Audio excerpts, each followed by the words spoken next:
una novela gráfica que se llamó Ciudad Perdida, y es parte de una trilogía, porque es parte, o sea, es un proceso que no está acabado, y este volumen en particular del que vamos a hablar hoy es del volumen Hermanos Menores.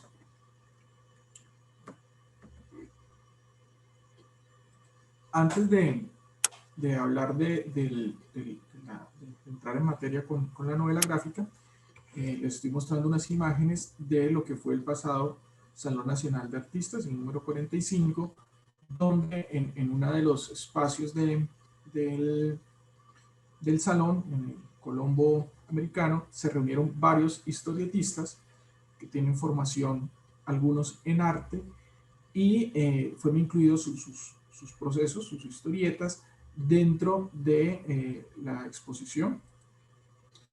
Esta es un mural que estaba fuera del Colombo, que no sé si lo recuerden, que fue bastante polémico porque fue censurado por los miembros del Colombo, donde se construyó un trabajo colaborativo entre Lucas Ospina y Paola Gaviria, conocida mejor como Power Paola, donde a través de una secuencia de imágenes se hacía alusión de ciertos pensamientos o del diálogo. De hecho, esta obra se llama Diálogo Ilustrado, donde conversaban a través de la imagen. Entonces, el énfasis de esta ponencia, no vamos a tratar de al máximo evitar que sea académica y más bien hablar desde otras perspectivas y más desde el campo del arte. Y con esto no estoy diciendo que el campo del arte no sea académico, sino que la academia, de hecho, hay muchos de los procesos creativos que están por fuera de la academia y que son considerados arte, y es un lugar donde a mi modo de ver es un lugar mejor para estar, que es por fuera de la academia.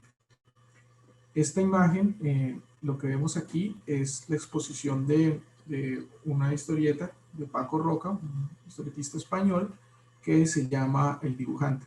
A diferencia de la muestra que hice en las dos diapositivas anteriores sobre el Salón Nacional de Artistas, aquí no se está simplemente mostrando un proceso creativo de historieta, sino que a través de la puesta de las viñetas en las paredes se construye el relato, ¿sí?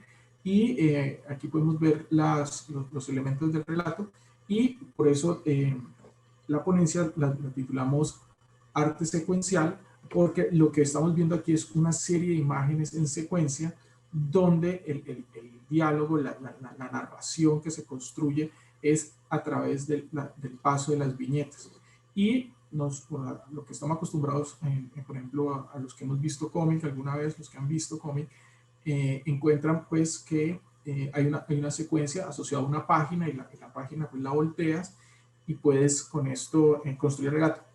Sin embargo, la historieta, entendida como arte secuencial, puede no solo quedar encapsulada en el formato de las páginas, sino que también se puede presentar en los muros, y como vemos aquí, entonces permite otro tipo de lecturas. Podemos ver lecturas paralelas que sin embargo están asociados al mismo relato. Aquí hay diferentes cosas que están sucediendo a la vez, pero en tiempos, en lugares distintos y tiempos. Entonces aquí Paco Roca está dando una buena enseñanza de narración gráfica en paredes de espacios, digamos, de espacios expositivos.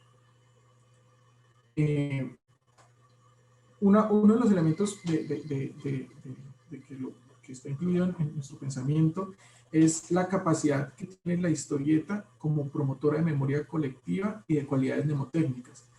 Esto está asociado a diferentes elementos. Uno de ellos es como uno es que en las imágenes que se van poniendo secuencialmente, hay a veces un ejercicio de lectura donde el ojo va y viene, regresa, adelanta, y con esto hace que el ejercicio de memoria permanezca más que si fuera simplemente una imagen fija. En este libro en particular, pues Eco habla acerca de cómo una persona que pierde la memoria empieza a reconstruir la memoria a través del encuentro de ciertos objetos de su vida, y entre estos objetos están las historietas, y las historietas lo comunican con espacios y lugares vividos en el pasado, y entonces hace alusión a esta forma de construcción de memoria a través del arte secuencial. En Colombia se vienen realizando trabajos de historieta hace bastantes años, y un trabajo que me parece fundamental para conocer es esta antología que se llama Historia Gráfica de la lucha por la tierra en la costa atlántica, que fue realizada por Julianov Chalarca y Orlando Falsborda en diálogo con la ANUC, la Asociación Nacional de Usuarios Campesinos, donde lo que se hace es una forma de lucha para señalar situaciones y eventos que habían sucedido. Me voy a explicar mejor. Cuando Orlando Falsborda llega a la costa atlántica, bueno, él es de allá, pero pues cuando llega a estos lugares en particular, se da cuenta que los procesos de la NUC se encuentran un poco fragmentados, un poco insulares, y entonces una de las cosas que encuentra es que muchas de las personas desconocen las luchas anteriores que vivieron las personas. Entonces, para que las personas, estos campesinos, se sintieran como sujetos históricos, y no sé si les ha pasado, no sé si ustedes se sienten sujetos históricos, y cuando digo sujetos históricos, no sé si ustedes creen que están construyendo la historia de Colombia, pero existe una sensación de que no somos parte de la historia, y esta sensación fue la que identificó Orlando Falsborda, y entonces decide, a través de diálogo con Julianov Chalarca, que cumple una función de mediador, se pone en diálogo con las comunidades para construir unos relatos. Y una de las estrategias es, por ejemplo, lo que ven en la parte superior derecha, que él está dibujando a una persona.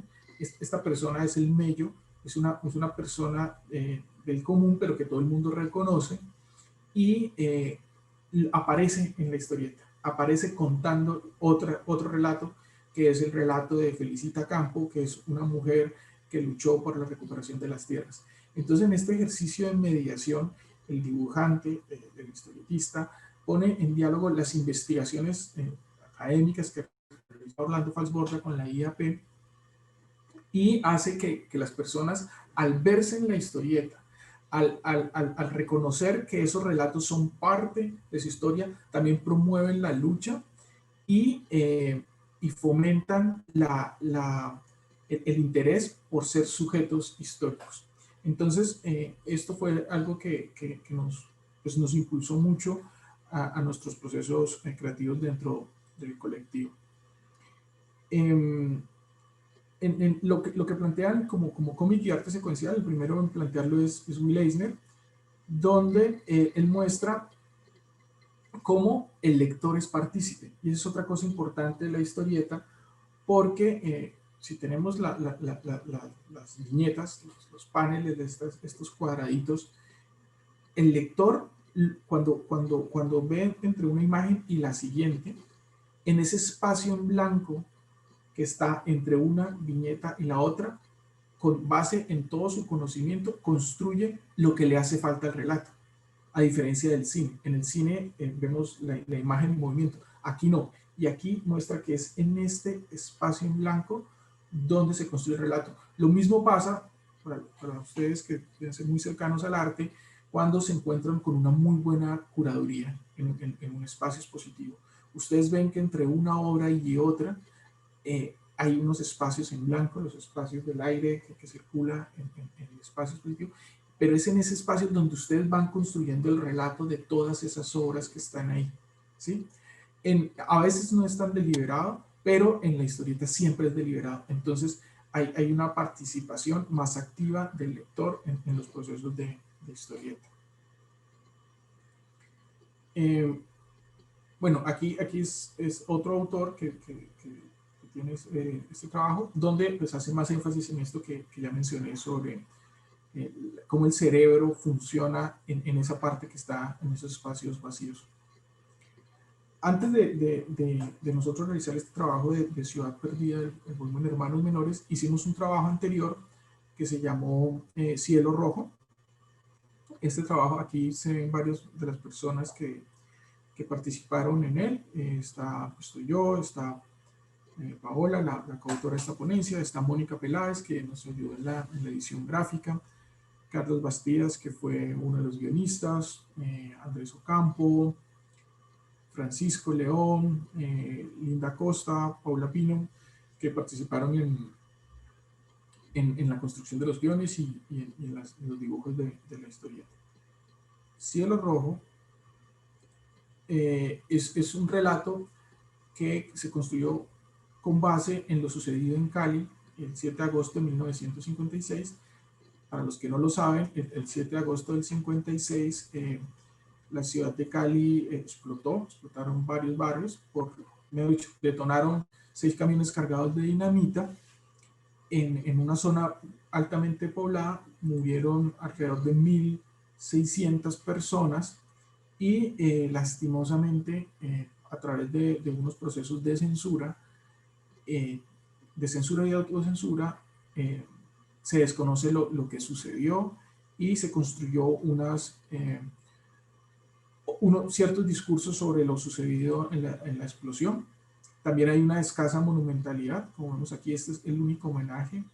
Imagínense si el día de hoy, de hecho fue en agosto, así como fue la explosión reciente en agosto de Beirut, no sé si la notaron, pero en este caso de Cali murieron 1.600 personas, que es un porcentaje muy, muy alto para pues, las ciudades de los años 50, solo que la mayoría de estas personas eran pobres y por eso no importaron mucho y se olvidó mucho. La gente en Cali no conoce pues mucho sobre esta explosión. Para esto hicimos, pues, el proceso de investigación, hicimos un proyecto que se llamó La Mala Memoria. Bueno, el proyecto llamó En Busca de la Memoria Perdida y sacamos un trabajo sobre la mala memoria que buscamos era cómo las personas recuerdan y olvidan las tragedias. Y en este trabajo nos dimos cuenta que uno de los elementos fue los procesos de censura y otro de los elementos para el olvido fue pues, la no comunicación entre generaciones, o sea, los sobrevivientes de la explosión no le contaron a sus hijos. Y otro elemento es que se construyeron unos relatos que favorecían, el gobierno es responsable de esta explosión, sin embargo se construyeron unos relatos de lugares asociados al gobierno que hicieron olvidar esta explosión. Entonces para eso creamos este relato que se llama Crónica Roja, donde a través de un personaje de ficción cuenta lo sucedido en la explosión. Obviamente este personaje es ficticio, pero fue tomado de diferentes entrevistas que realizamos y de la reconstrucción de los hechos que hicimos de los momentos previos a la explosión del 7 de agosto. Otra de las investigaciones que hicimos fue el análisis de las imágenes que se produjeron sobre la explosión y nos dimos cuenta que eso fue en el gobierno de Rojas Pinilla, y había un muy fuerte control militar de todo, inclusive de la prensa, había bastante censura en el gobierno de Rojas, y los pocos fotógrafos que tomaron imágenes sobre la explosión fueron detenidos, fueron incautadas sus imágenes, entonces hay muy pocas imágenes que hay sobre la explosión. Entonces estamos hablando sobre la construcción visual de la memoria y con base en eso pues, creamos un relato en historieta que fue dibujado por Linda Costa, donde contamos los momentos cuando sucede la explosión con base en las imágenes que tenemos. También hicimos una investigación sobre la presencia de la mujer en estos relatos, porque encontramos que la mujer en todos los relatos de la explosión era invisibilizada, no se mencionaba. Normalmente las mujeres se ponían en una posición de víctimas y en realidad las mujeres tuvieron una acción muy activa y partícipe de la reconstrucción después de la explosión. Entonces deseamos, queriendo mostrar esa investigación pues, que salió en un artículo, hablamos con las mujeres quienes nos contaron cómo fueron estos procesos de resiliencia y se creó un capítulo que se llama Las casas que brillan, que narra la vida de estas mujeres que tuvieron que encontrar las maneras para sobrevivir después de haberlo perdido todo. Después de la explosión, el título se llama Casas que brillan, más que todo por este modelo de casa, que pues aquí está pintada, pero originalmente no tenía pintura y como es de material aluminio, brillaba con el reflejo de la luz del sol, y entonces imagínense todo un barrio de 400, más de 400 casas de este tipo brillando, de ahí viene el título.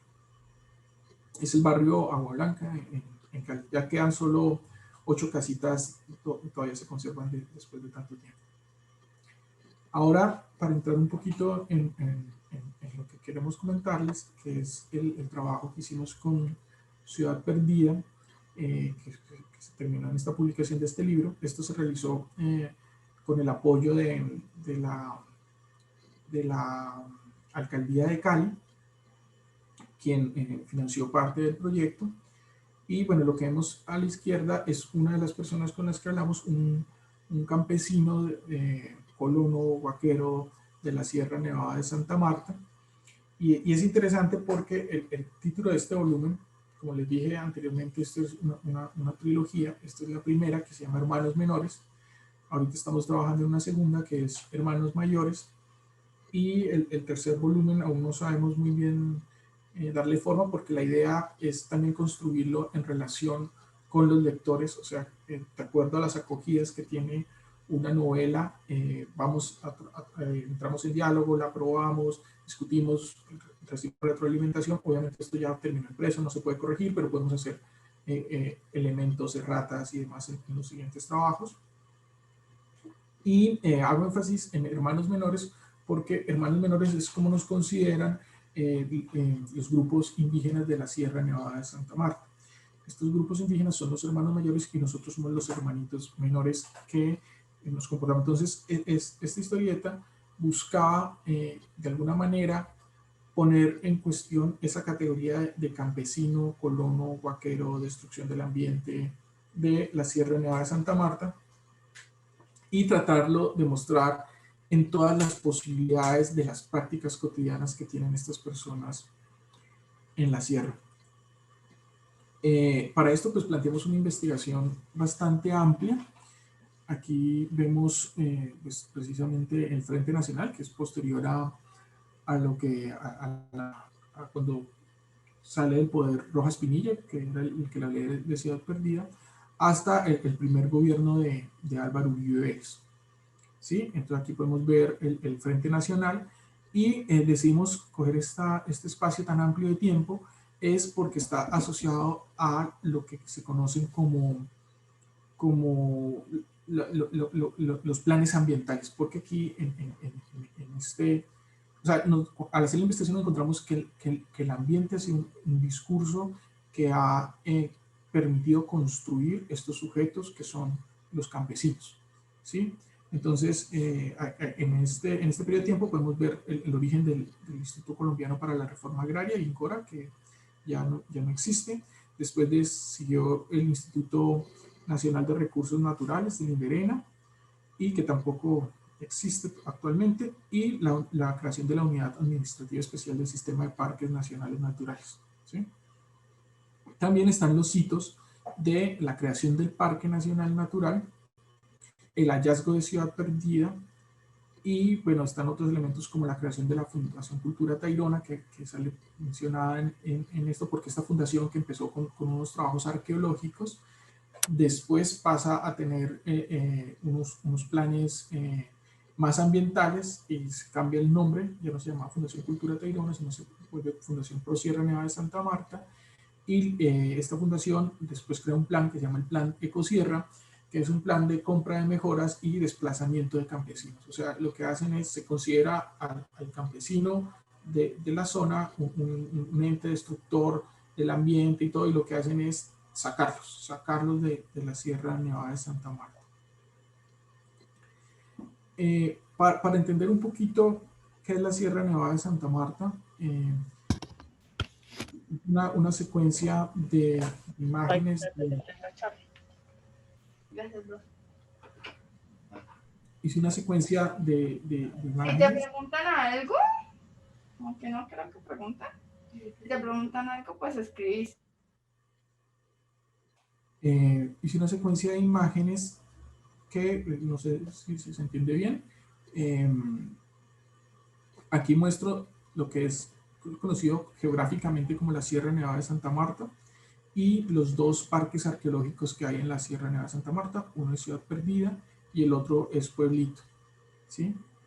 Eh, para que quede un poquito más claro, aquí lo que muestro son la carretera y aquí se puede ver en este lugar, no sé si se alcanza a ver, es la ciudad de Santa Marta para que se ubiquen mejor. En el año 59 se crea la Reserva Forestal de la Sierra Nevada de Santa Marta, que lo que hizo simplemente fue proteger la cota 500 de la sierra como área de reserva forestal, como área protegida, y incluye todo este espacio que vemos aquí. Y después de eso se crearon los parques nacionales naturales Tayrona y Sierra Nevada de Santa Marta, que son los que vemos aquí en verde. Estos dos parques, lo que quiero señalar es que realmente hacen parte de un ecosistema relacionado. Sin embargo, aquí lo que quiero señalar es que están separados los dos parques, pero realmente están en relación y en cierta forma se ha perdido la parte de la Reserva Forestal del 59, que casi vemos, ahí podríamos ver un poco la conexión. En la Sierra Nevada de Santa Marta también existen 4 grupos indígenas, los Kaga, que son los que por lo general los conocemos como los Kogi, los Cancuama, los Ica, los Sanja. Los Sanja también son los que también los conocemos como Arhuacos, que están agrupados en 2 resguardos. Bueno, realmente es un resguardo que se amplió. Aquí en naranja podemos ver el resguardo cuando se creó en 1984 y luego la ampliación. Entonces, quiero que estoy superponiendo estas imágenes para que vean cuál es el conflicto por las tierras que hay allí. Y lo que siempre he estado haciendo énfasis, que fue con el primer mapa, es el agua.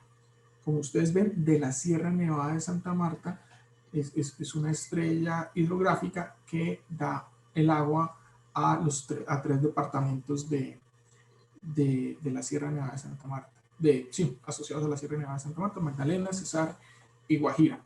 Y esta línea grande, gruesa, que bordea este espacio, es conocida como la línea negra, que es el espacio que están pidiendo los indígenas que se les reconozca como propio para su vivir. Está lleno de sitios sagrados. Estos sitios sagrados son los sitios, muchos de estos sitios sagrados son sitios arqueológicos. Bueno, como mencioné, esta Sierra Nevada de Santa Marta contiene el 24% de 3 departamentos. Entonces aquí lo que podemos ver es la división entre departamentos y municipios. Entonces esta agua que produce la sierra es fundamental. Y como el agua es fundamental para las ciudades y los municipios, los pueblos que hay, deciden proteger el agua. Y la protección del agua no vino ayudada simplemente, o sea, no viene pensado como un espíritu altruista de protejamos el agua, sino que dijeron, ¿cuál es la mejor forma de proteger el agua? Es que no haya nadie ahí, estén montados. O sea, que esté montado, me refiero al bosque, o sea, que el bosque esté montado para que proteja el agua. Sin embargo, para que eso suceda, tiene que haber poca gente, porque la gente tumba para poder cultivar, para poder comer. Y entonces dijimos, ¿cuál es la menor población que haya? Indígenas. Entonces dejemos los indígenas, pero el trabajo, o sea, lo que hicieron fue construir un concepto del indígena, ¿sí? Antes de la declaración del resguardo, muchos indígenas estaban cultivando café, estaban pidiendo préstamos para procesos agricultores. Sin embargo, al declarar la figura de resguardo que muchos valoramos y que nos parece importante, al ser titulación colectiva, estos indígenas que antes de los resguardos estaban pidiendo préstamo, ya no podían porque su territorio no era propio. O sea, tú no puedes pedir un crédito por algo de una titulación colectiva. Entonces se frenaron todos los créditos, y esto empobreció más a los indígenas que en la Sierra Nevada de Santa Marta, pues la verdad la pasan muy mal. Entonces, la construcción del resguardo, aunque es una figura de protección, también puede ir en contravía del buen vivir y del bienestar de los indígenas. Entonces, lo que hicieron fue crear un área delimitada donde los indígenas que están ahí no tienen ayudas de ningún tipo y no la han tenido inclusive hasta ahora en el presente. Entonces hay desnutrición, hay demasiada muerte infantil. Entonces sacan a los campesinos y dejan que los indígenas se mueran allá. Entonces, y de esta manera no hay gente y se protege el agua. Con esto quiero mostrar o sea, el agua es importante, el agua es vida. Sin embargo, a través del discurso del agua también se pueden quitar vidas. Otro de los elementos para expulsar a los campesinos de la Sierra Nevada de Santa Marta es que dicen que hay mucho conflicto entre campesino e indígena por el uso de tierras sobre utilización y subutilización. Entonces hicimos un análisis del uso de las tierras y encontramos que no hay una relación de que los campesinos frente a los indígenas tengan mayor conflicto. Inclusive la Sierra Nevada de Santa Marta es la que menos conflictos tiene de todo el área que se indagó. La otra es que están viendo que los campesinos están tumbando monte para sembrar pastos asociados pues más que todo ganado, y encontramos que no hay relación tampoco que los campesinos hagan eso. También dicen que los campesinos están sembrando demasiado café, pero bueno, los indígenas también siembran café, entonces tampoco entre los municipios hay o sea, que se demuestre que estos campesinos están destruyendo más el ambiente. Son discursos que no están asociados. Bueno, para entrar ya al trabajo que hicimos, que está asociado a los sitios arqueológicos, aquí mostramos un poco sobre cuáles son los sitios arqueológicos detectados en la Sierra Nevada de Santa Marta, que se hicieron en los años 70. Aquí se ven un poco más en detalle los otros sitios detectados que no han sido trabajados. Y entonces lo que nos encontramos es que toda esta área que está aquí, donde se ve en Gaira, es donde está Santa Marta. Santa Marta tiene un sitio muy cercano arqueológico que es Gaira, lleno de yacimientos arqueológicos, y tanto el sitio Pueblito o Chairama, como lo llaman los indígenas, y Ciudad Perdida o Teyuna, como lo llaman los indígenas, están conectados por caminos. Entonces es un sitio, o sea, esto que vemos pequeños fragmentos de sitios arqueológicos realmente está mostrando toda una gran conexión territorial de sitios arqueológicos antes de la llegada de los españoles, bueno, los europeos. Bueno, aquí un problema con la imagen. Esta era la portada de la novela gráfica. Entonces, lo que hicimos ya en el trabajo práctico de arte secuencial fue dar cuenta, no voy a contarles el relato o los argumentos de la historieta, sino como los señalamientos que hacemos dentro de la historieta. O sea, la historieta tiene un relato, cosas suceden a los personajes, sin embargo, se enmarcan en unos escenarios. Y este escenario, que también es un personaje, es la Sierra Nevada de Santa Marta. Entonces creamos un personaje de ficción que está buscando los sitios arqueológicos. Aquí son personas, campesinos que viven. Este relato está ambientado en la década del 70, cuando es la bonanza marimbera. No sé si ustedes conocieron o saben lo que fue la bonanza marimbera. De hecho, Pájaros de Verano, una película reciente, habla acerca sobre esta bonanza marimbera de la sierra, donde estas personas, los campesinos que habitan, estaban en ese momento siempre como en la zozobra de quién anda de noche por ahí. Entonces, esto fue algo que aparece.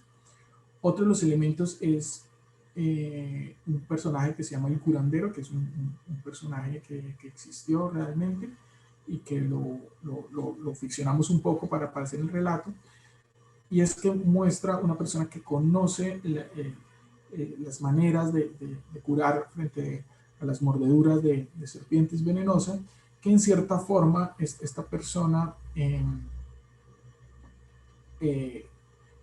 entra en diálogo con las comunidades indígenas, porque los indígenas actuales de la sierra habían perdido este conocimiento y empiezan como una colaboración en conocimiento. Hay otras escenas, esto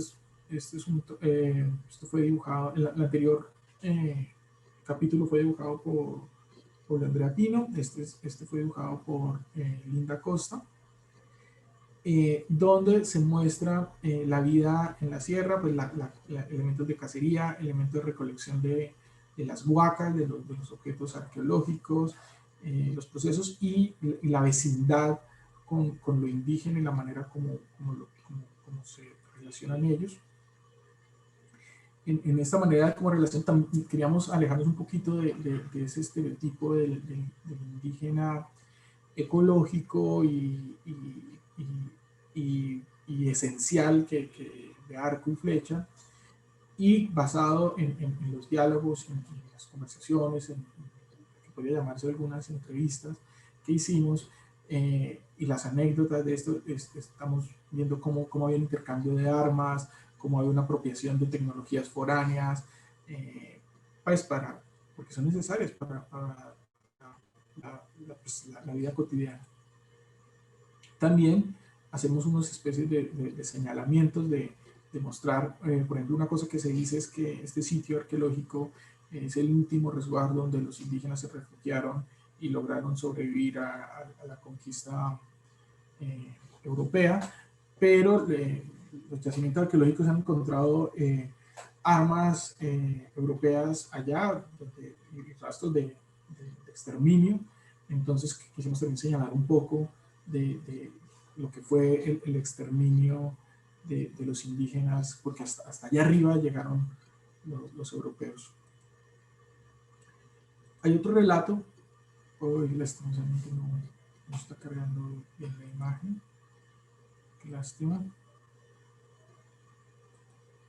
Bueno, en ese otro capítulo lo que hablamos es sobre esa vida cotidiana. Está la vida de la casa y cómo en esas partidas de caza accidentalmente descubren, encuentran el sitio arqueológico que ahora conocemos como Teyuna. En ese momento lo llamaron el infierno, porque era pues una especie de infierno el llegar hasta allá. Y esto señalamos es porque normalmente estamos entendido que los arqueólogos son los que encuentran los lugares con estos métodos científicos y todo, pero existe mucha aleatoriedad, existe mucho conocimiento arqueológico en las personas del común. En estos campesinos tienen mucho conocimiento arqueológico, de hecho pueden saber más que los arqueólogos en cuanto a la detección de los sitios. Quizás no construyen un pasado, reconstruyen un pasado prehispánico, pero sí están interpretando ese pasado en el presente, que es algo que le falta mucho a los arqueólogos actuales.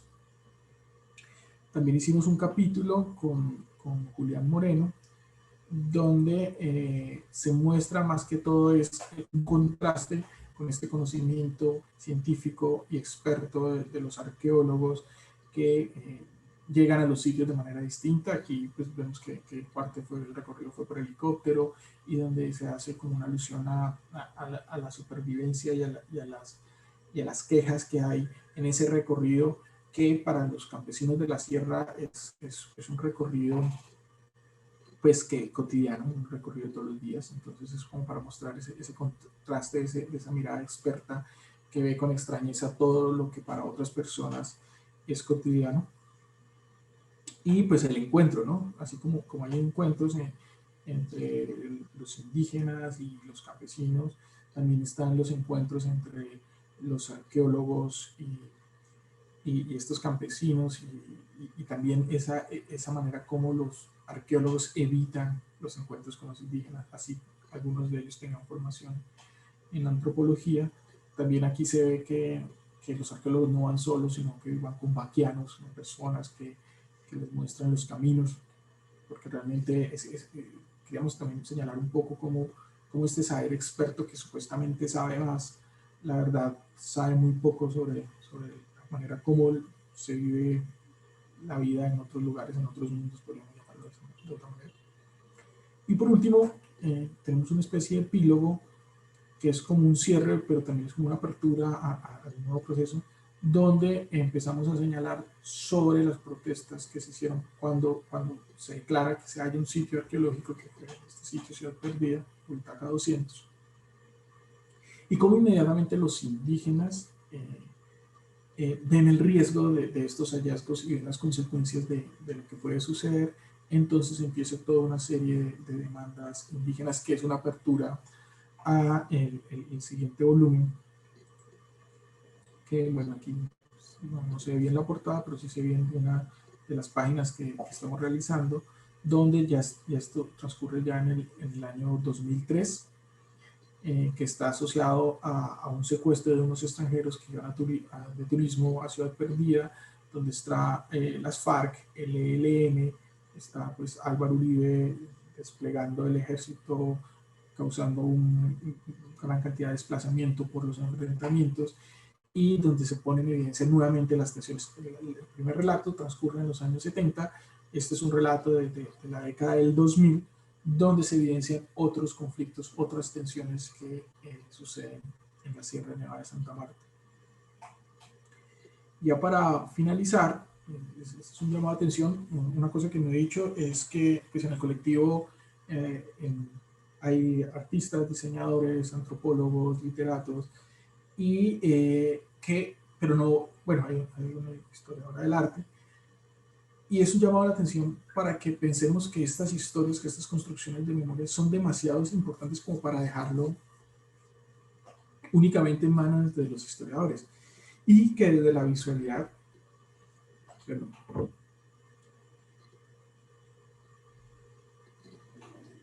y desde la visualidad hay unas potencias y unos poderes, hay unos lugares como por ejemplo lo que hizo Chalarca, que funciona como mediador, como un puente entre los saberes expertos y las personas que viven la vida cotidianamente en estos lugares, y cómo desde la visualidad se puede construir, y cómo desde la visualidad se puede llegar a mayores lugares que no llegan normalmente los textos académicos, que tienen una circulación demasiado limitada. Bueno, yo creo que esta sería mi presentación. Muchísimas gracias. Quedo atento si tienen algunas preguntas.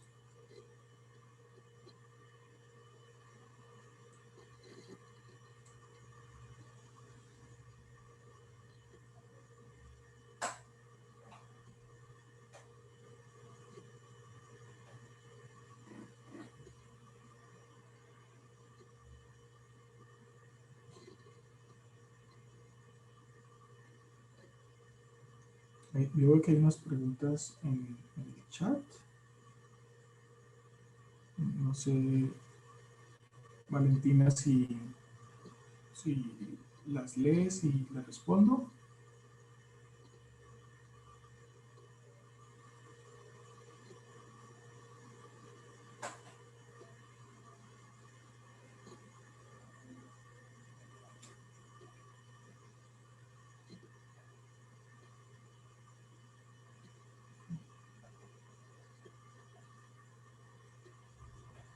Aquí hay una pregunta de Carlos Quintero. Buenos días. ¿Cómo circulan las novelas y qué relación tienen con las comunidades luego de impresas? Es una muy buena pregunta. Para el caso de Cielo Rojo, que es un trabajo que hicimos hace 3 años, pero que todavía se sigue moviendo, lo terminamos al final del 2017, y en el 2018, bueno, lo que hicimos fue circularlas con las personas con las que conversamos. Ellos nos dieron retroalimentación sobre el trabajo, y después se han creado nuevos espacios para volverlas a presentar, volverlas a hablar. Inclusive en este momento tenemos unos cuantos relatos que sirven de ratas en la manera como el diálogo se dio. Estas revistas, pues, primero que todo, se pueden encontrar, están disponibles en internet, en el ISU del colectivo, del colectivo Leche, y las versiones impresas se distribuyen de manera gratuita en la comunidad.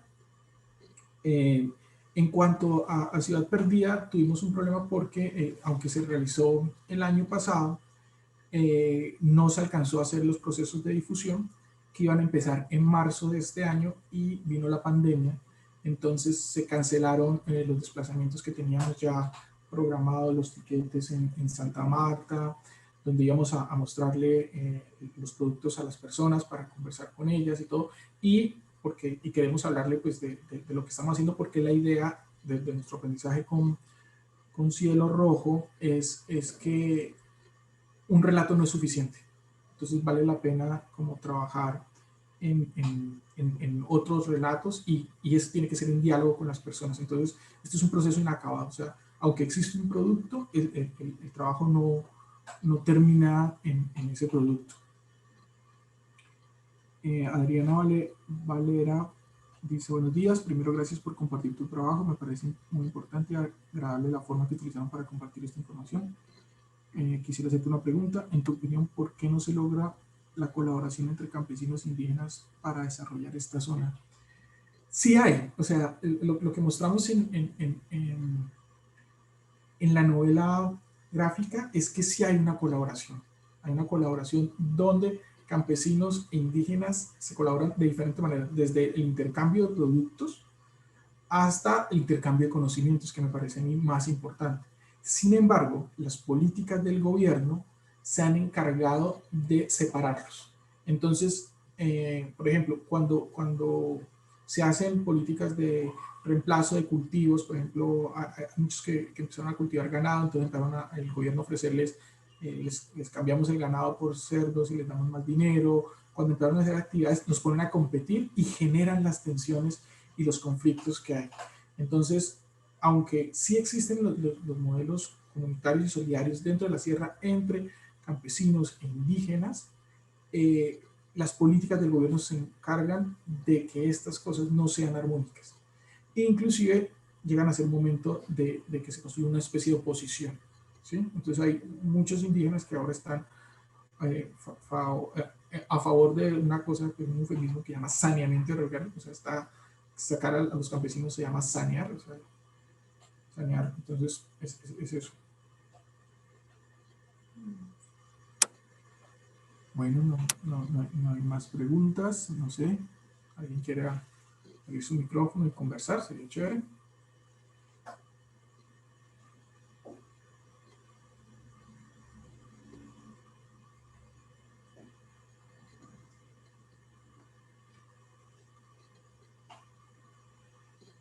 Bueno, entonces, muchísimas gracias por asistir.